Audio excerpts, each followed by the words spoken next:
Il est musicien, économiste, professeur, libraire, éditeur à Saint-Louis, au Sénégal. Un jour, quelqu'un l'a qualifié d'intellectuel indiscipliné, un compliment. Son premier livre, Dahij, était un ovni littéraire selon la critique et selon lui, un djihad intérieur. Son nouveau livre, Afrotopia, prend le contre-pied du discours de Dakar, par exemple, et de ce qu'on appelle l'afro-pessimisme. Felwine Sarr est le grand témoin de votre journal. Bonsoir. Bonsoir. Merci d'être avec nous, Felwine Sarr. Votre livre Afrotopia est publié aux éditions Philippe Ray. Alors, votre livre commence par un chapitre qui s'appelle « Penser l'Afrique » et j'aimerais en lire la toute première phrase. C'est sans ambiguïté. Aborder une pensée portant sur le continent africain est une tâche ardue, tant sont tenaces, poncifs, clichés et pseudo-certitudes qui, comme un halo de brume, nimbent sa réalité. Comment faites-vous pour dissiper justement ce brouillard, Felwine Sarr? Comment vous débarrassez-vous de ces clichés?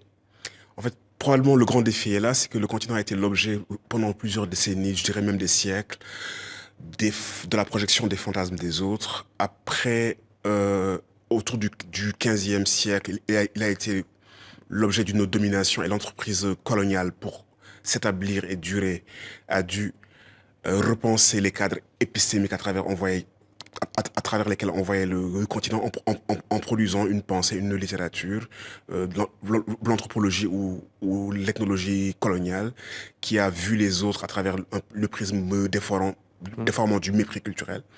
Et cette vision du continent, elle continue à perdurer. Et la grande difficulté, c'est de pouvoir porter un regard sur le réel, hors des injonctions civilisationnelles des autres, et en ayant un regard qui va au-delà de ce que l'on entend, je veux dire, dans la presse, dans les médias ou dans une forme de littérature qui Justement, vous dites injonction civilisationnelle, vous démontez un à un dans votre livre ces poncifs que l'on oppose toujours à l'Afrique et aux Africains. Et il y a d'abord cette question de la modernité. Oui, parce qu'en fait, là aussi, je veux dire, on peut lire les dynamiques sociétales africaines en regardant ce qu'elles nous disent, ce qu'elles sont. On peut aussi les lire toujours en étant sous le mode de la comparaison. Il y a un référent, il y a une téléologie, la modernité. Est-ce qu'on retrouve les signes de ce que l'on appelle la modernité dans le réel africain? Lorsqu'on fait cela, la réflexion est piégée, puisqu'on ne regarde pas réellement le réel africain. On regarde en quoi il se conforme à une vision qui semble être une nécessité pour tous les groupes sociaux, comme si on était dans un monde évolutionniste et que tous les groupes devaient opérer une transition de la tradition vers la modernité ou vers la postmodernité. On pense ces cycles historiques en fonction de catégories conceptuelles qui ont une historicité, qui ont une géographie et qui, je suis désolé, ne disent pas fondamentalement grand-chose sur les autres groupes ou sur les autres temps historiques. Et là aussi, c'est une tradition que nous avons à toujours raccrocher, référer le réel à des concepts ou à des catégories qui sont nées ailleurs, qui ont grandi ailleurs, qui ont eu des significations ailleurs et que nous voulons toujours rapporter à un réel qui est en train de se faire. Ouais. Comme si l'Afrique devait renoncer à sa civilisation négro-africaine, islamique. Comme si elle devait tout simplement renoncer à ce que j'appelle son idiosyncrasie, ça veut dire sa singularité historique. Toutes les civilisations et toutes les cultures sont nées dans des espaces, sont des projets singuliers, et on doit pouvoir les lire avec des catégories qui font sens par rapport à leur historicité. Alors, page 35, vous écrivez, Felwine Sarr, l'homme africain contemporain est déchiré entre une tradition qu'il ne connaît plus vraiment et une modernité qui lui est tombée dessus comme une force de destruction et de déshumanisation. Vous poursuivez en disant, rappelons que l'un des points de contact les plus marquants avec la modernité occidentale fut celui d'une rencontre avec la face hideuse de l'autre au travers du fait colonial. Que dites-vous à ceux qui renvoient aux Africains du XXIe siècle le fait que la colonisation date tout de même d'il y a 50, 60 ans, voire plus? En fait, ce qu'il faut voir, c'est que l'Afrique est le berceau de l'humanité. Elle a une histoire longue et complexe et riche. On ne peut pas la réduire à la colonisation, mais il faut aussi noter que les 5 derniers siècles, le continent a été sous domination. Les différentes traites ont eu le fait colonial. Alors, lorsqu'on veut lire l'Afrique à partir des années 60, lorsqu'on veut lire ces 50 dernières années, je dirais que ce qui a été institué en 500 ans ne peut pas se désancrer en 50 ans. On a eu des indépendances formelles qui ont été concédées, mais la décolonisation est un processus qui s'installe dans le temps historique. Il faut décoloniser les cadres mentaux, les cadres épistémologiques, les esprits, et tout un tas de rapports et un type d'articulation à l'autre, à une forme d'altérité. Alors, c'est tout à fait normal que 50 ans après, on soit encore dans un temps qui est encore aux prises avec certains mécanisme profond. Peut-être un exemple pour illustrer votre propos, Felwine Sarr. Rien que ce que nous sommes en train de dire, la manière dont on se pense, la manière dont on voit nos sociétés, la manière dont on se projette dans le futur. nous devrions être en mesure de construire les métaphores de nos futurs sur la base d'une liberté de réflexion et de pensée. Mais nous sommes toujours dans une forme de rattrapage, dans une forme de téléologie à prétention universelle. Nous ne regardons pas nos sociétés telles qu'elles sont. Nous les regardons telles qu'on nous dit qu'elles devraient être. Mais est-ce que vous n'essentialisez pas l'Afrique? On pense à votre pays, le Sénégal, par exemple, qui, lui, peut faire figure de modèle, qui a peut-être réussi sa synthèse et achevé sa décolonisation. Sa décolonisation est encore achevée, elle a fait de grands progrès. L'Afrique est diverse, multiple et variée. Elle est riche et foisonnante. Mais en même temps, l'Afrique est un projet. Le projet d'émancipation du continent est un projet continental. Cheikh Anta Diop nous montre qu'il y a de l'unité culturelle, parce qu'il y a des peuples qui ont vécu longtemps au sein de grands ensembles. Ouais. En dépit de la diversité, en dépit de la multiplicité, il y a une unité de projet d'émancipation. Et du tracé des frontières post-coloniales. Oui, oui, mais il y a une unité qui est plus profonde que celle-là. Et surtout, je dirais que lorsqu'on projette des clichés sur l'Afrique, on ne dit pas les Afriques, on les projette sur l'Afrique en tant que telle. Ouais. Lorsqu'il y a des rapports économiques inégalitaires, c'est des rapports qui touchent le continent. Donc lorsqu'il y a un projet d'émancipation, il devrait être un projet aussi continental, puisque le dernier cycle historique est un cycle que partagent les 54 États ou nations africaines. Vous êtes agrégé d'économie, Felwine Sarr, c'est votre discipline de prédilection.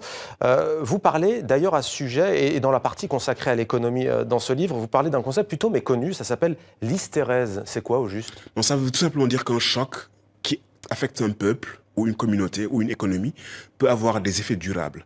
Alors, lorsqu'on nous demande de prendre nos responsabilités, de faire face à notre histoire, je suis absolument d'accord, nous devons le faire. Ouais. Mais dans notre réflexion, on a eu des chocs historiques, récemment, ces 5 derniers siècles, qui ont des effets qui durent encore. Nos économies, elles sont déstructurées, elles ont été restructurées en fonction des besoins de l'Empire, des économies qui sont basées sur la production de matières premières. Il y a encore le franc CFA d'ailleurs. Oui, des questions comme ça. Ce sont des chocs qui durent encore, dont les effets durent. Et ce qu'il faut réussir à faire, c'est renverser les effets de ces chocs.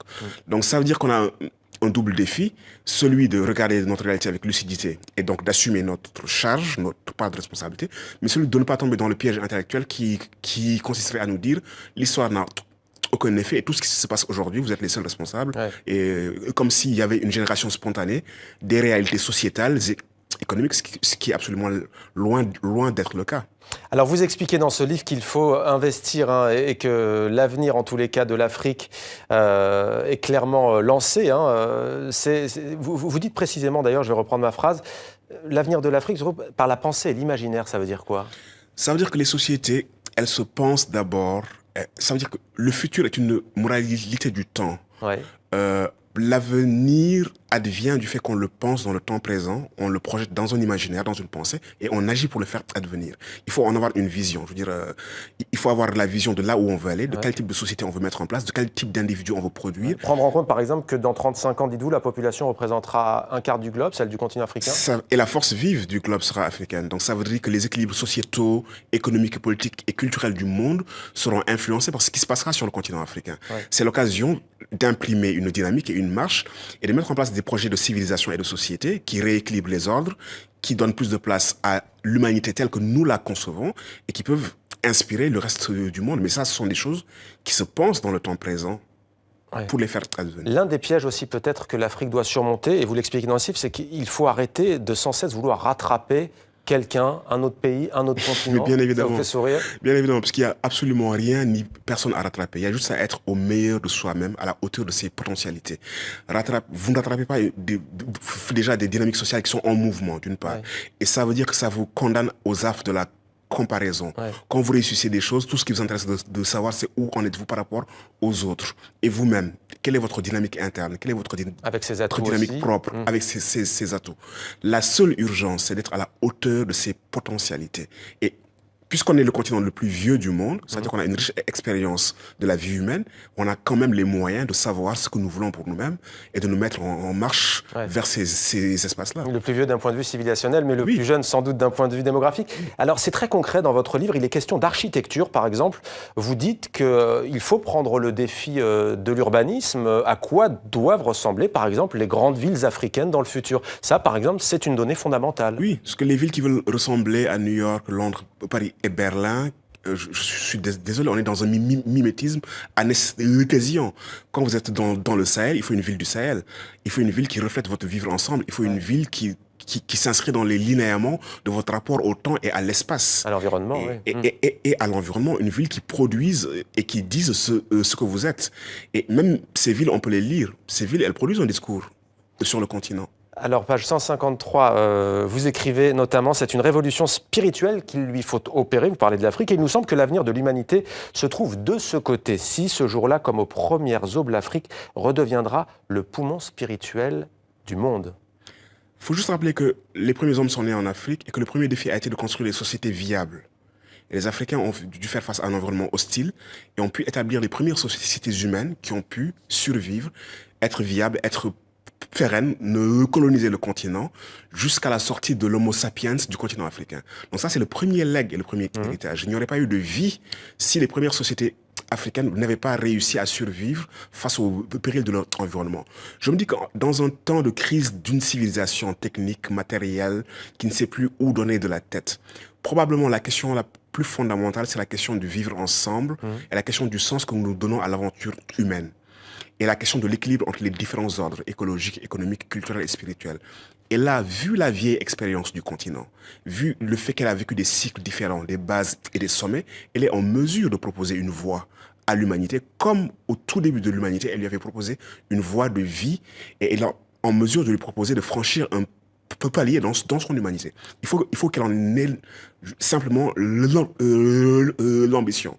Justement, Falouine Sarr, vous dites il faut que votre livre est très accessible. C'est très pointu, mais c'est aussi en même temps très accessible. Selon vous, les jeunesses africaines, les jeunes générations, sont-elles conscientes des défis que vous évoquez dans ce livre? Est-ce que vous le sentez, vous, qui, on le rappelle, est enseignant au Sénégal? Je crois qu'elles le sont. Elles sont juste victimes d'un propos sempiternellement négatif, péjoratif, handicapant sur le continent. Ouais. Et elles sont victimes d'une lecture d'eux-mêmes à travers un prisme déformant qui ne les regarde qu'à travers la petite lorgnette de l'économie, de l'avoir, des statistiques, du commerce international, du profit, et qui omet de dire les grandes richesses culturelles, civilisationnelles et spirituelles que ce continent-là recèle.